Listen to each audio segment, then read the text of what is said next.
آج ہم ایک ایسی فضائی مشین کا تفصیلی جائزہ لے رہے ہیں جو آپ کہہ لیں تقریباً آدھی صدی سے ایک طرح کا معمہ بھی ہے اور ایک آئیکن بھی، B-2 اسپرٹ اسٹیلتھ بمبر۔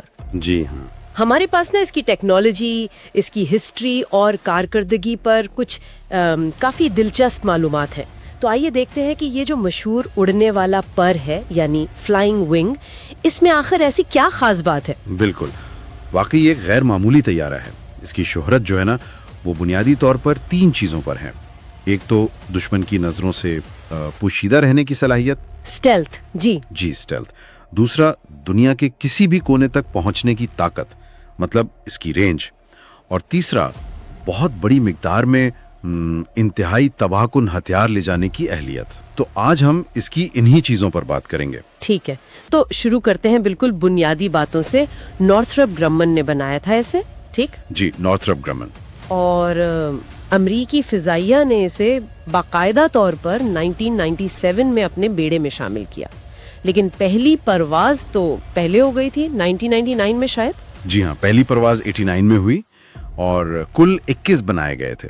21، اچھا جی، لیکن پھر آپ کو یاد ہوگا 2008 میں ایک حادثہ ہوا تھا گوام میں۔ اوہ ہاں، وہ تو بڑا حادثہ تھا۔ جی، تو اس میں ایک تباہ ہو گیا۔ اب 20 طیارے آپریشنل حالت میں، اور یہی 20 طیارے ہیں جنہوں نے پچھلی 2 دہائیوں میں امریکی فضائی طاقت میں آپ کہہ لیں ایک کلیدی کردار ادا کیا ہے۔ تو سب سے مشہور چیز جس کا آپ نے ذکر کیا، اسٹیلتھ ٹیکنالوجی، یہ کام کیسے کرتی ہے؟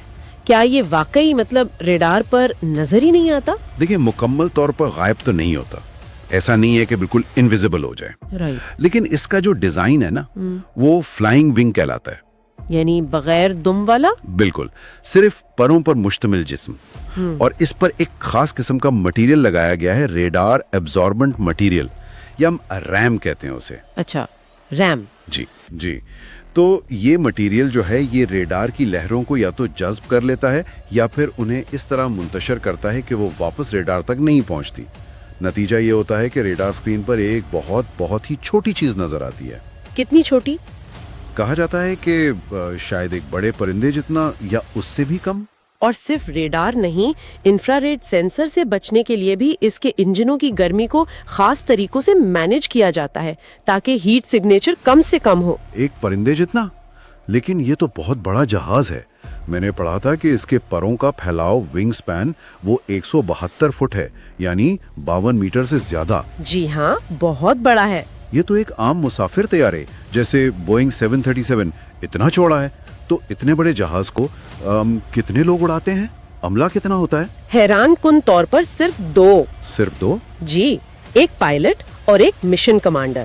یہ سب ممکن ہوا ہے جدید آٹومیشن اور کمپیوٹر سسٹمز کی وجہ سے، اور یہی 2 لوگ ہیں جو طویل مشنز پر، جو کئی گھنٹے بلکہ بعض اوقات دنوں پر محیط ہو سکتے ہیں، جہاز کو کنٹرول کرتے ہیں۔ اچھا، اور یہ کتنی دور تک جا سکتا ہے؟ اس کی رینج کیا ہے؟